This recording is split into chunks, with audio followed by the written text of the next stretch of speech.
Ok, senhores, voltamos então. Como eu prometi, nós vamos lá para o item reatância indutiva, ok?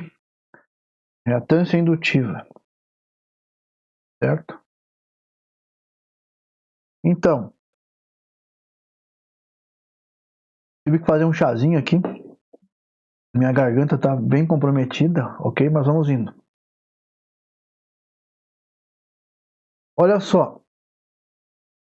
Pessoal, toda vez que um condutor, né, possui a capacidade de induzir tensão em si mesmo, quando for atravessado por uma corrente variável, e aqui eu quero de novo frisar esse termo que o Gusov usou, corrente variável, né? Ele não está falando de uma corrente que varia, 2 amperes, 3 amperes, 1 ampere, 5 amperes, não é essa variação. Ele está falando da variação do sentido da corrente. Lembrem de novo da nossa senoide lá, que nós vimos lá no vídeo anterior, certo? A geração de tensões senoidais por meio das máquinas rotativas, por meio dos geradores, dos alternadores, tá bom? Ok. O conceito já é velho para vocês, da etapa 2, certo? Não precisamos entrar, embora eu fiz uma breve revisão no vídeo anterior. Então, toda vez que eu tenho um condutor atravessado por uma corrente senoidal, uma corrente variável, esse fenômeno chama-se de autoindutância. A autoindutância. Esse é o nome que nós damos ao fenômeno. Ou simplesmente indutância. É a capacidade que o indutor tem de induzir em si mesmo. Quem falou isso? O Gusov. Não sou eu que estou falando, é o Gusov. Está lá no Gusov. Segunda edição. Esse cara aqui, ó. Eletricidade básica. O Boyle-Stead usa o mesmo raciocínio, ok? Ok. Então, o símbolo da indutância é a letra L no Sistema Internacional de Unidades. E a sua unidade é o Henry. Henry. Tá?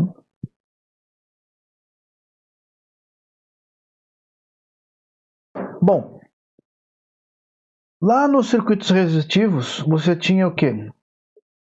No circuito resistivo, você tinha um resistor, você tinha... Eu não quero desenhar aqui para não misturar. Mas lá no circuito resistivo, você tinha um resistor, e quando você atravessava esse resistor por uma corrente qualquer, esse resistor oferecia uma resistência, olha, o resistor oferecia uma resistência à passagem dessa corrente. Essa resistência era dada pela letra R e a unidade em ohms. Aqui, o indutor também vai oferecer uma resistência à passagem, que é uma grandeza chamada de reatância indutiva. É uma reatância, uma força que se opõe à passagem da corrente, certo? É a oposição à passagem da corrente alternada senoidal, devido ao fenômeno da autoindutância. Então, eu tenho uma tensão que sai lá do meu gerador, uma tensão total que sai lá do meu gerador, e faço ela chegar nos bornes do meu indutor aqui, da minha bobina. E quando ela chega na minha bobina, eu chamo ela de VL, porque é a tensão que está sobre o indutor L.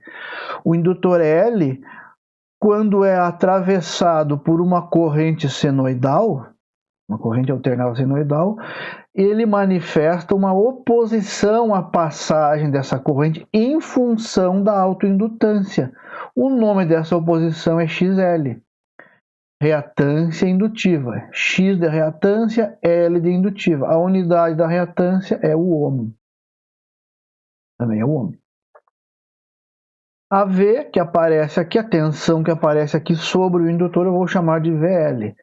E eu calculo no indutor, quando ele aparece sozinho no circuito, né, ligado aos bornes de um gerador, eu calculo como se fosse a lei de Ohm, né, a mesma analogia da lei de Ohm. Como assim lei de Ohm? Lei de Ohm para circuitos resistivos com corrente contínua? Ok, mas a analogia é a mesma, olha aqui, ó. I é V sobre R. Corrente, tensão sobre resistência. R é V sobre I. V é R vezes I. Lei de Ohm. Só que aqui o meu R assume outro nome, XL, porque é uma reatância, né? E o meu I assume outro nome, porque é uma corrente que atravessa o indutor, mas é o mesmo I. É o mesmo I. Claro que lá no indutor ele vai se manifestar como? Essa corrente, ela vai se manifestar atrasada da tensão, 90 graus em relação à tensão. Atrasada. Quando ela atravessa o indutor, ela vai se manifestar atrasada em relação à tensão que está sobre o indutor. Certo? E o XL, como que eu calculo agora o XL? Lá na lei de Ohm, o R era o R, era do material, era do fio. Lembram? Que o R dependia lá do ρ, que multiplicava o comprimento dividido pela área, e esse ρ era a resistividade do fio, que dependia do material. O cobre tem uma resistividade, o alumínio tem uma, né? Esse R vinha daqui, né? Um fio muito comprido, um diâmetro maior, dava uma área maior, diâmetro menor, dava uma área menor, ia manifestar uma resistência, que era um valor em ohms. Agora não. Agora não dependo mais da resistividade, não dependo mais da área e não dependo mais do comprimento. Dependo sim da indutância, Henry. Dependo da frequência, Hertz. Pi é pi, né? E vai me resultar um XL em ohms. Ok?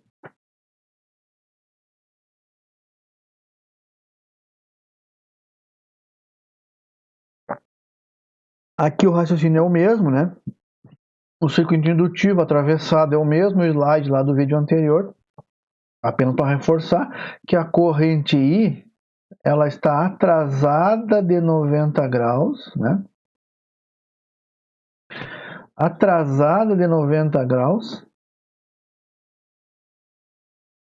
da sua tensão, né? Da tensão que aparece sobre o indutor. E reatância capacitiva, né? Reatância capacitiva, certo? Reatância capacitiva. Apenas um breve parênteses aqui.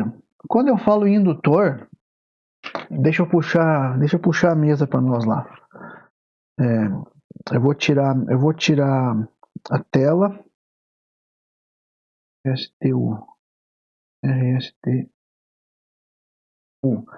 A tela deve estar preta para vocês agora, ok? Só estou eu no cantinho e vou colocar a mesa.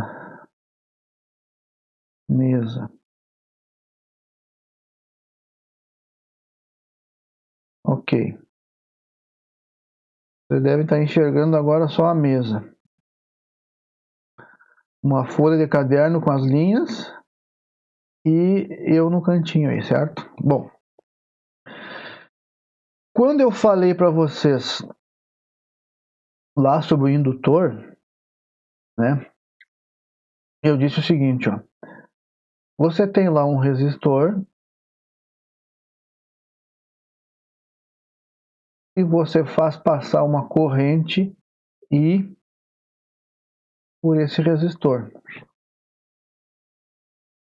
Neste resistor, você vai verificar, quando você faz atravessar por esse resistor uma corrente I, você vai verificar uma tensão de queda. Nós chamamos de queda de tensão sobre o resistor.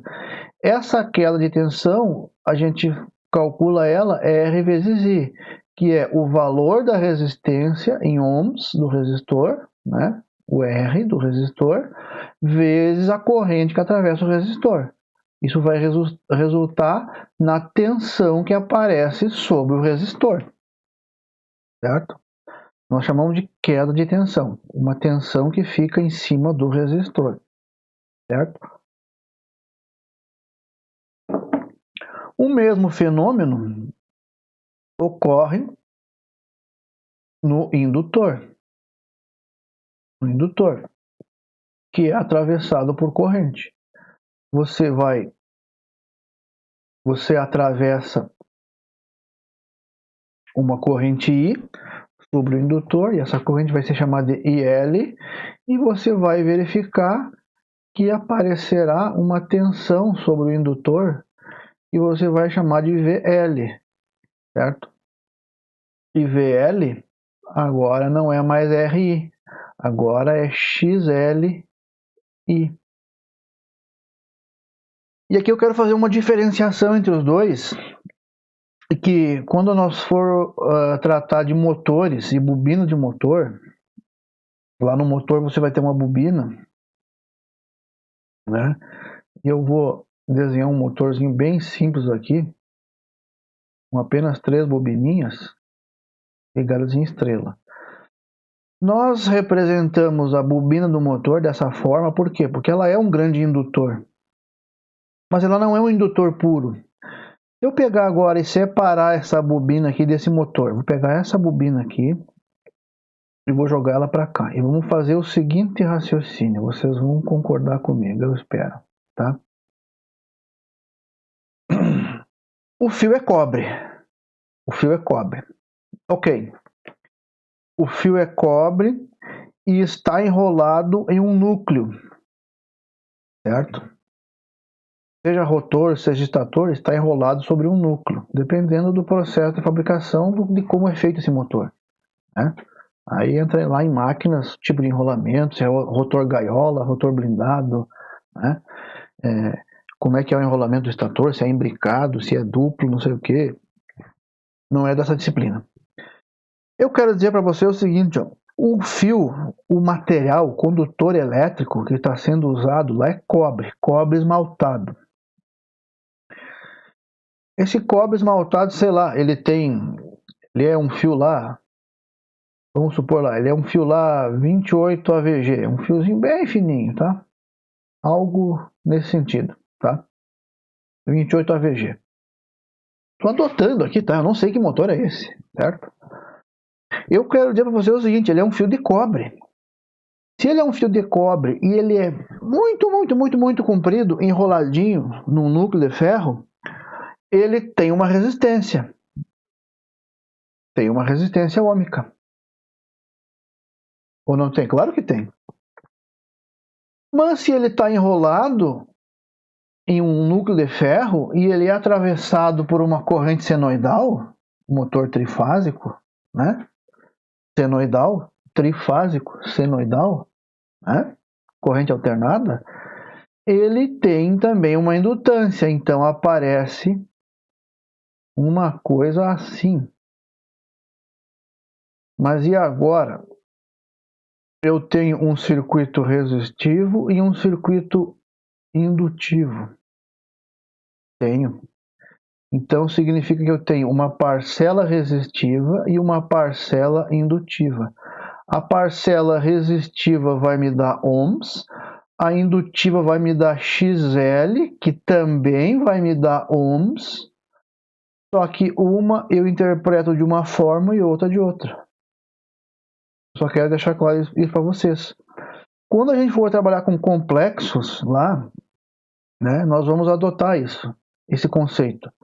O R, tudo que for resistivo vai ser a parte real do complexo, e tudo que for indutivo vai ser a parte imaginária do complexo. Né? Vocês viram lá num plano dos complexos que quando eu tenho o eixo vertical é o eixo dos imaginários, o eixo dos I, e o eixo horizontal é o eixo dos reais, certo? Você tem lá um número complexo que tem esse módulo, né? Nós vamos chamar esse módulo de Z, certo? Ele vai ter uma componente real R, e vai ter uma componente imaginária, que no caso do indutor vai ser XL. Então lá, no final, isso aqui tudo, ó, R e L, quando você tinha o resistor puro, você só tratava do R. Quando você tinha o indutor puro, você tratava só do L e do XL. E o L proporcionava um XL, uma resistência, uma oposição a essa passagem de corrente. Agora, você vai ter o quê? Lá no motor você tem uma resistência e uma indutância, ohms da resistência e ohms da reatância indutiva. Então você tem aqui uma coisa chamada impedância. Você já deve ter ouvido esse termo, impedância. Impedância Z é um número complexo. É um número complexo. A impedância Z, eu trato ela assim, ó, R mais ou mais, né, se for um indutor, mais JXL. Aqui eu chamei o I, né, mas eu posso chamar isso aqui de J também. Muitos autores chamam o eixo imaginário de J, né? R mais JXL, ou R mais IXL.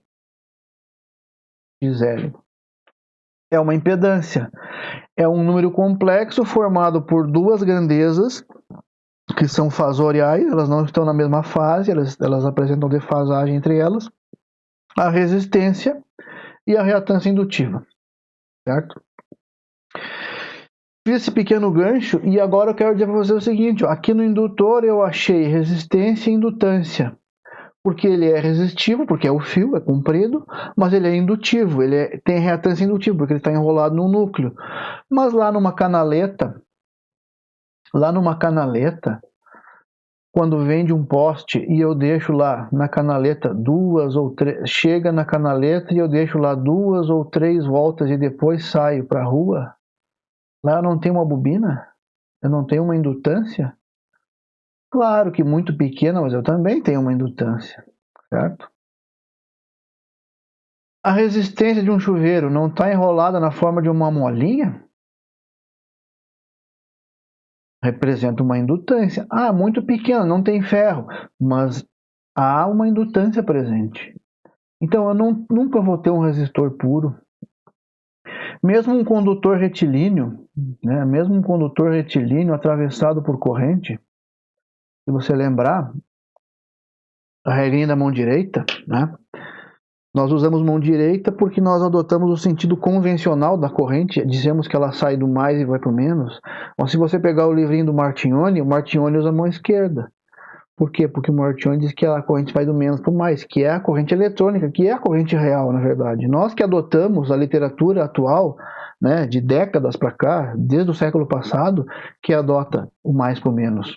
Porque ela, quando foi descoberta, foi pensada assim. O que não muda em nada o raciocínio, né? O que não muda em nada o raciocínio. Então, você tem corrente e você tem linhas de força, linhas de campo magnético. Quando eu falo em campo magnético, que circundam o diâmetro, né, as seções circulares do condutor, eu tenho campo magnético. Se eu tenho campo magnético e tenho um outro condutor do lado, essas linhas estão atravessando o outro condutor do lado, estão induzindo no outro condutor. Então eu não tenho resistor puro nunca. Isso que eu queria frisar, ok? Voltamos lá para a aula então. Vai escurecer a tela, não se assuste e não desliguei o vídeo ainda, ok?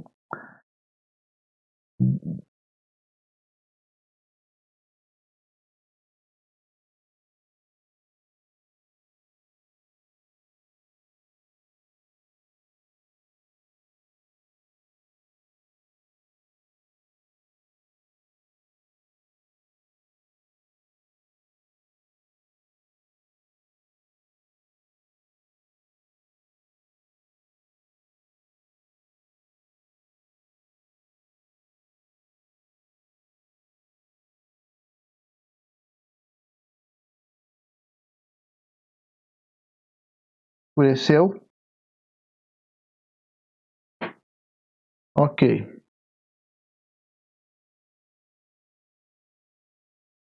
Ok, voltei onde nós estávamos. Como estamos de tempo? Estamos frouxos de tempo. Vamos lá.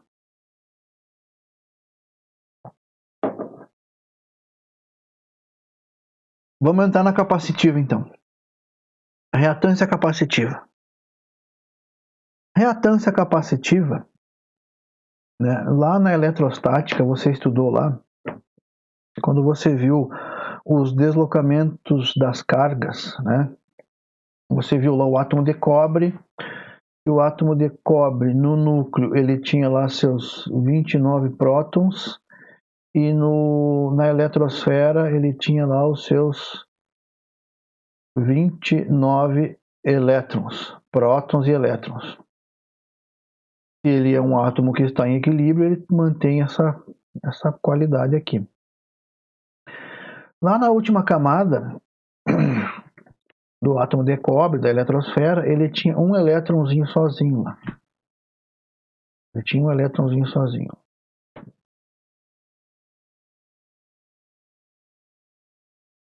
Esse carinha não estava muito ligado ao núcleo, ele estava fracamente ligado ao núcleo, é o que os autores dizem.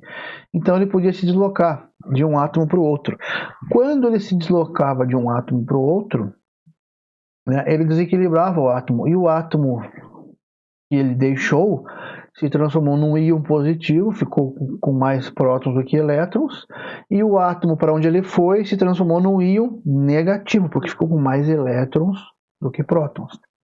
Desequilibrou. Corrente elétrica, aconteceu isso.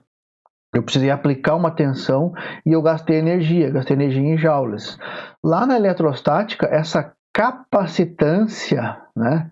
Essa capacitância que era a capacidade de armazenar essas cargas, esses elétrons que pulavam de um átomo para o outro, certo? Ou de um lado para o outro, eles ficavam armazenados e formavam essa capacitância, que é o que nós vemos num capacitor. Você tem de um lado uma tensão com uma polaridade, com um excesso, um lugar dentro da máquina, né, dentro do sistema, com excesso de elétrons, né, eu vou chamar sempre de elétrons, né, e um outro lugar com falta de elétrons, né. Aqui eu tenho bastante elétrons e aqui eu não tenho elétrons, falta de elétrons. Eu sempre vou ter deslocamento de cargas desse lado para esse. Porque são os elétrons que se movem, não são os átomos que se movem. E não são os prótons que se movem. Os prótons são muito pesados. Os prótons pesam quase 2.000 vezes o peso de um elétron. Certo? Então, o elétron se movia de um lado para o outro. Quando este dielétrico aqui, ó, rompia sua isolação e não conseguia mais impedir. A diferença de potencial deste lado da placa para este lado era tão grande, né? A DDP, ou a tensão, né, deste lado da placa era tão grande que rompia essa isolação e estes elétrons daqui conseguiam fugir para o outro lado e havia uma fuga de corrente e esse capacitor entrava em curto, né? Mas até que ele entrasse em curto, ele ia se carregando quando chegava um momento em que ele estava com tantos elétrons acumulados aqui, ó, que ele descarregava para o outro lado. Aí ele entra em curto.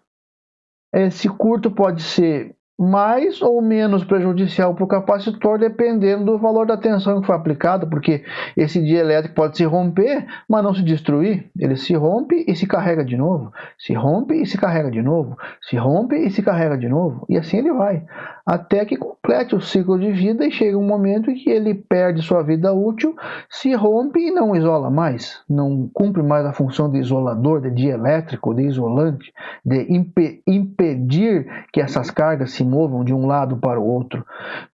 Ele deixa de existir, deixa de ser um dielétrico. Isso aqui passa a ser um curto-circuito. Certo? Esta oposição que o dielétrico oferece quando ele se carrega, nós chamamos de reatância capacitiva. O que o texto diz? A capacitância em um capacitor, está lá no Gussov. O que o Gussov diz? A capacitância em um capacitor é a quantidade de carga que pode ser armazenada dividida pela tensão aplicada às suas placas. A capacitância em Faraday é a quantidade de carga armazenada dividida pela tensão aplicada às suas placas.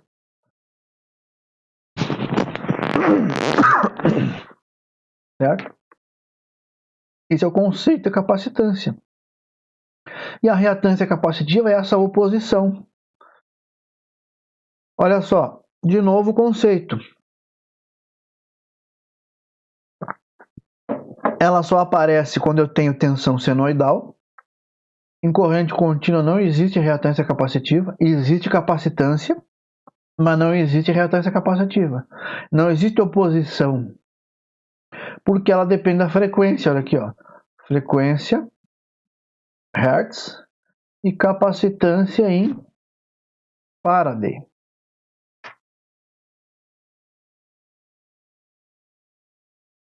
E XC, reatância capacitiva em ohms.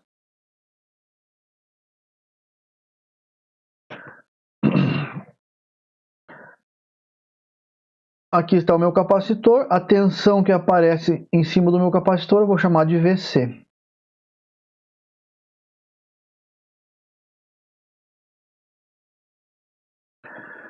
Bom, vamos ver um conceito agora, que são os circuitos, as associações de circuitos, que são os circuitos resistivos indutivos. Resistivos indutivos, ou RL.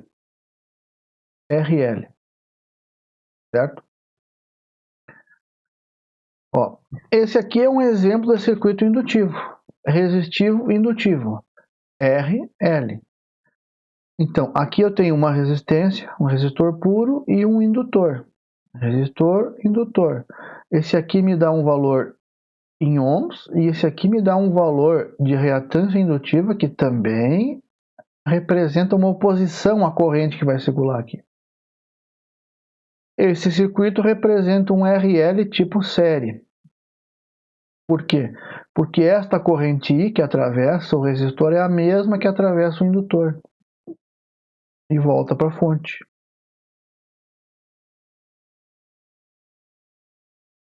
Circuito RL série. Então, como que eu calculo um circuito RL série? Uma associação de circuitos tipo RL é obtida toda vez que circuitos resistivos e indutivos forem associados em um arranjo qualquer. Certo? RL. Em um arranjo qualquer. Podendo ele ser série, paralelo ou misto. No nosso caso aqui ele vai ser série. Nós estamos vendo o circuito RL série. Olha só, a corrente I que está atravessando o resistor é a mesma que está atravessando o indutor. Aqui a tensão VL, que está aplicada sobre o indutor, e a tensão VR que está aplicada sobre o resistor R. Certo? Aqui nós temos que começar a tomar alguns cuidados. Veja, no diagrama de fasores, se isso aqui viaja no tempo, né? Nós vimos lá que a convenção é anti-horária, né? O giro é anti-horário.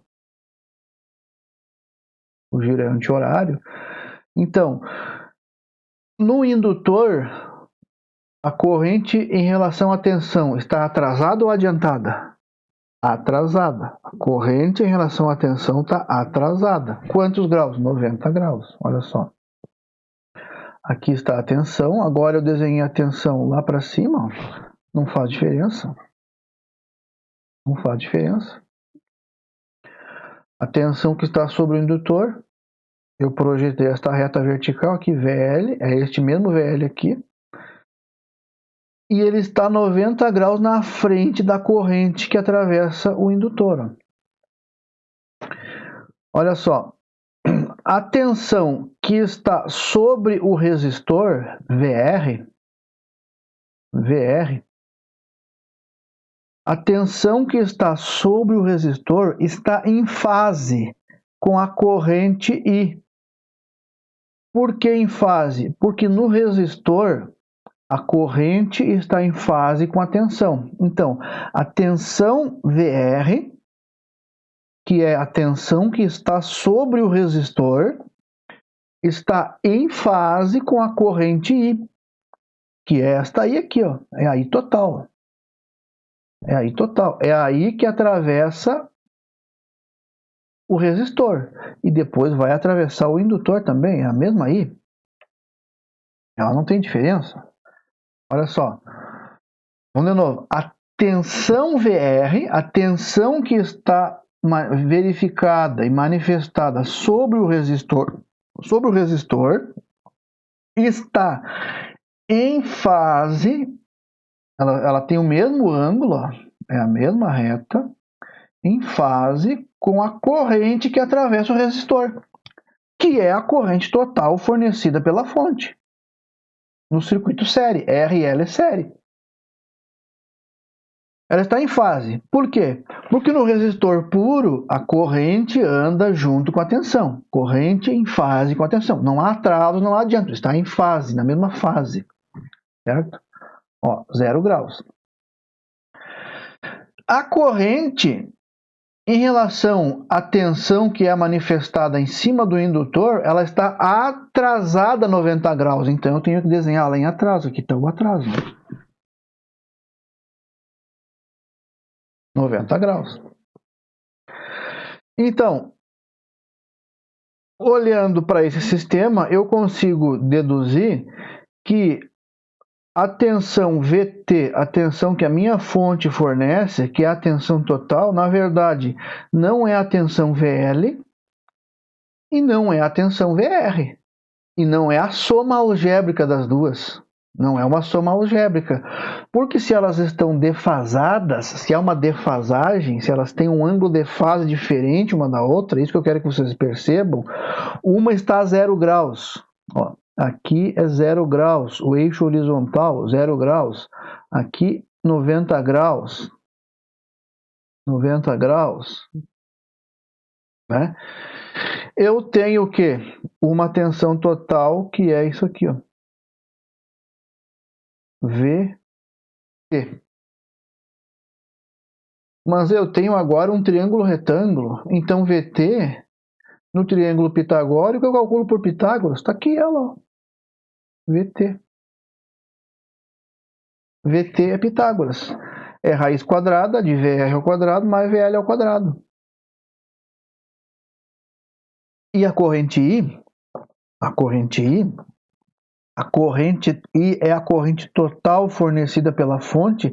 Essa sim é a mesma que atravessa o resistor e atravessa o indutor.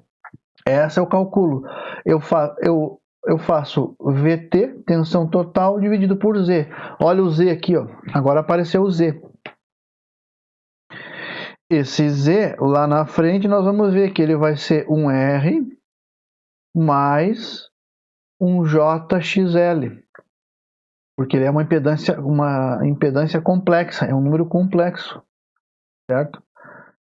O VR é o I vezes R. Aqui é lei de 1 pura, né? É a tensão sobre o resistor vezes a corrente do resistor. A tensão do resistor você não tem, né? Você vai calcular, certo? Você conhece o resistor e conhece o indutor. E o VL é o IXL, né? Aqui estão as equações. Ó, no circuito RL série, a corrente I que atravessa R é a mesma que atravessa XL, pois estão em série. Ó, a corrente I que atravessa R é a mesma que atravessa XL, pois estão em série. A corrente I que atravessa R é a mesma que atravessa XL, pois estão em série. Ok? A queda de tensão em R é VR. Ó, a queda de tensão em R é VR, né? E VR é RI. Ali ela, ó. VR. A corrente que atravessa XL está atrasada em relação a VL, pois a corrente ao indutor é sempre atrasada em relação à tensão que está sobre o indutor. Ok? Vimos lá do vídeo anterior. Conceito de indutor puro. A corrente que passa sobre o indutor é atrasada a 90 graus da tensão que está sobre o indutor. Um conceito. Fenômeno físico. A corrente que atravessa R está em fase com a tensão aplicada sobre R, pois em um resistor puro, a corrente e a tensão estão em fase, andam em fase, têm o mesmo ângulo. Lá do vídeo anterior, em um circuito resistivo puro, um resistor puro, a corrente está em fase com a tensão, elas estão em fase. Quando a corrente é máxima, a tensão é máxima. Quando a corrente é zero, a tensão é zero. E assim elas andam. Aqui está, ó. Tá?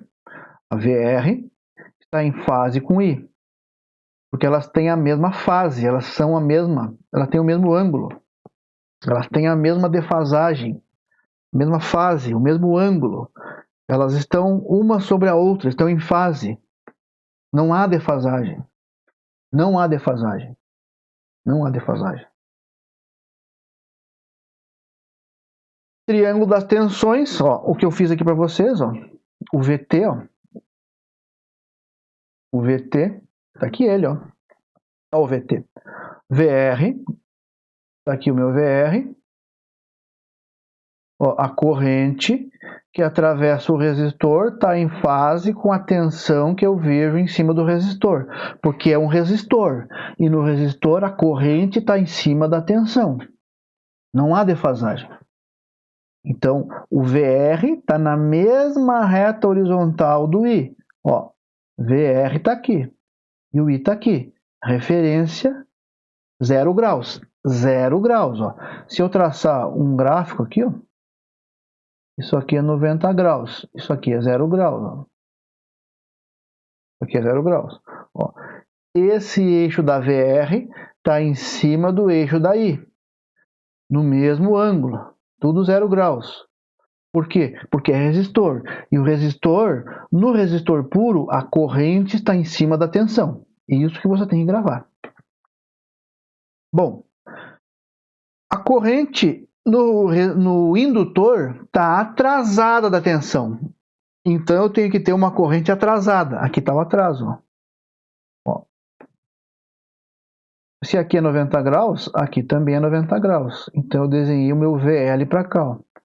Ó, o VL, aqui está o meu VL. Ó, VL. A corrente, a tensão que está sobre o indutor é VL. É VL. VL. Está adiantada, está na frente da tensão. Na frente da corrente. E a corrente está atrás da tensão. A corrente está atrasada em relação à tensão. Certo? VL. Ó, existe um atraso. Ó, corrente em atraso. Ó, corrente atraso. Menos 90 graus. Certo? Se eu girar esse gráfico aqui, ó. Se eu girar esse gráfico aqui, ó. O que eu tenho aqui, ó? Ó, eu tenho VT para cá. Tenho VT para cá. Né? E tenho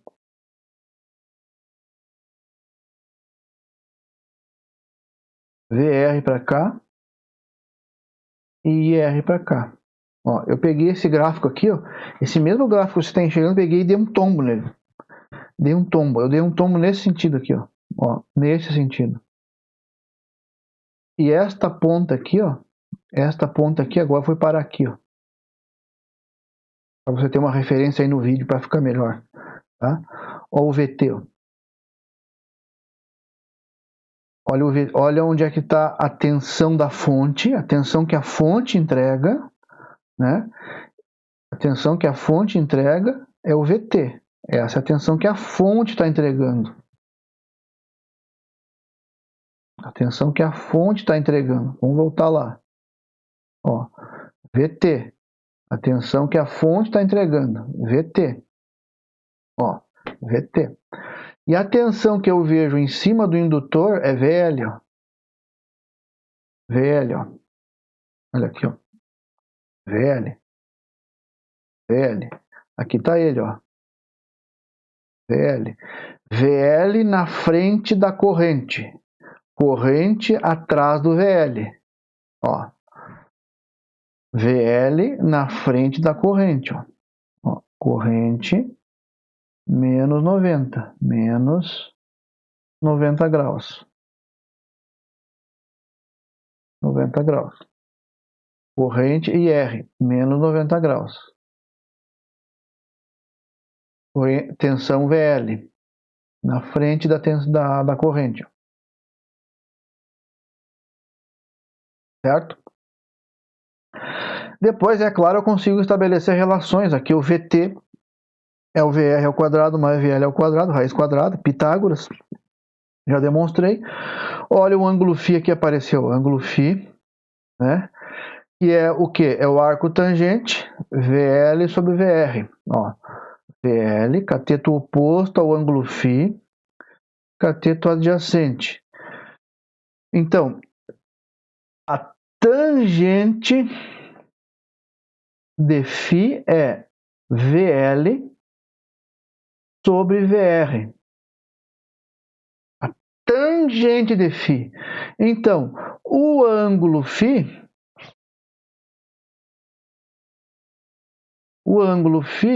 é o que? Arco tangente de VL sobre VR. Certo? De novo, algumas máquinas não chamam de arco tangente, chamam de tangente inversa. Outras chamam de ATAN, que é a mesma função. Certo? E as impedâncias. Lembram que eu falei que agora nós tínhamos lá uma impedância Z, que lá no circuito era uma resultante. Eu tinha uma resistência total que se opunha à passagem dessa corrente I. Essa resistência total, se eu fosse medi-la, eu mediria, eu não consigo medir ela, eu consigo só calcular, eu chamo ela de impedância, que é uma soma da resistência do resistor, que é em ohms, e da resistência do indutor, que é uma reatância indutiva, que é o XL, que só se manifesta em circuitos indutivos alimentados por tensão senoidal. Em corrente contínua não existe. Eu não consigo medir essa impedância, eu só posso calcular ela. Certo? Eu só posso calcular ela. Ela não é uma grandeza algébrica, ela é uma grandeza vetorial, porque ela é uma soma de dois fasores, ela é uma soma fasorial. Então não basta somar raiz de 20 ohms com raiz de 44 ohms, não senhor. É uma soma fasorial, é um número complexo, é uma soma de dois fasores.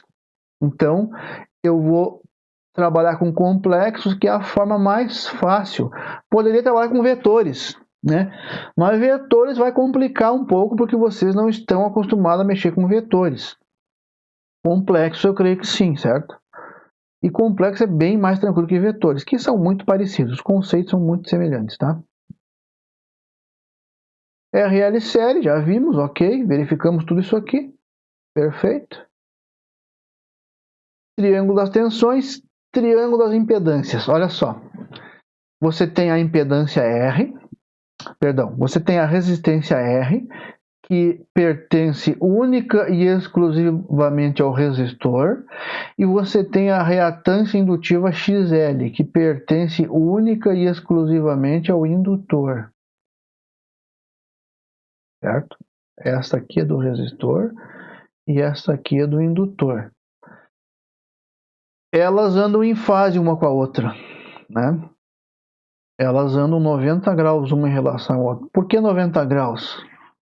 Volta lá. Olha só.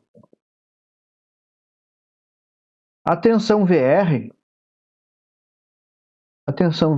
é RI, certo? Ó, a tensão VR é RI, é lei de Ohm, é resistor puro. É o que está sobre o resistor. A tensão VR é o que está aplicado sobre o resistor. É RI, é lei de Ohm, é resistor puro. Aqui não importa se é tensão alternada ou tensão contínua, é lei de Ohm. A tensão que está sobre o resistor é lei de Ohm, é RI. Ok. A tensão que está sobre o resistor, ela não está em fase com a corrente que atravessa o resistor? Está? Ó, 0 graus. Ó. Eixo do 0 graus. 0 graus. Nós vimos isso aqui nesse gráfico. Ó, 0 graus. Certo? Pois bem, se a tensão que aparece sobre o resistor está em fase com a corrente que atravessa o resistor, acompanha comigo aí.